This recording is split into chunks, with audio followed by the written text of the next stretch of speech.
New data shows food insecurity is on the rise across the nation and in Texas. Not even a month ago, Feeding America, the national network of food banks, released a new study. So here's a look at some of those numbers in our area. The study found 21.3% of people in the San Antonio Food Bank's 29 county service area are facing food insecurity. That's more than 1 in 5 people, and that is up from 17.9% last year, to give you some context there. Let's chat more about this with President and CEO of the San Antonio Food Bank, Mr. Eric Cooper. Eric, so great to see you. Thank you for your time, sir. Yeah, Henry, thank you so much. And thank you for bringing attention to this research. It has moved now Texas as the most hungry state in the nation. We were number Wow. two, but now number one when it comes to the number of food insecure people. Last year, the San Antonio Food Bank, we served about 628,000 unique individuals. And I don't need to tell you, right? We all are feeling it. The cost of food at the grocery store, the cost of fuel at the pump. Housing has always been high. Families are just struggling to pay their bills and have money left over to buy food.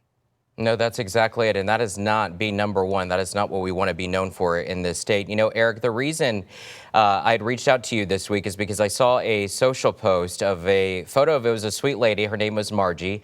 She was getting her strawberries from the food bank. And within that post, to throw out more numbers at our viewers, and I know it's a lot of numbers out here, but I think these numbers are important because it really paints the picture. You all mentioned that you're serving 140,000 people a week, 20% more than this time last year. You mentioned a little bit about the cost. I mean, we're all feeling it. What else is driving this increase that maybe that you haven't seen in years before? Well, about a year ago, the administration passed a new law, HR 1, or the One Big Beautiful Bill, and it actually changed some of the policies around the Supplemental Nutrition Assistance Program, SNAP, or food stamps as it was formerly called. And so there's been a 16% decrease in the number of individuals participating in SNAP in Texas. And so for us, that means they're still needing food. They just might not qualify for the program any longer, and so they're looking for help. Uh, the floods in July, caused some additional demand as families were dealing with the impacts of the natural disaster.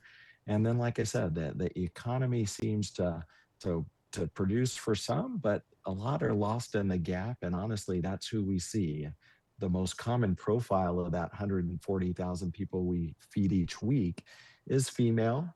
She's a parent, she's working, she just isn't making enough to make ends meet and maybe makes a little too much to qualify for public benefits like SNAP. And so her only place to get food is the San Antonio Food Bank.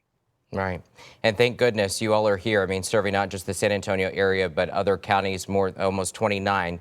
Eric, we just wrapped up Summer Meals for Kids. We know that food insecurity is year round. People at home, you always need the help. How can people help you all?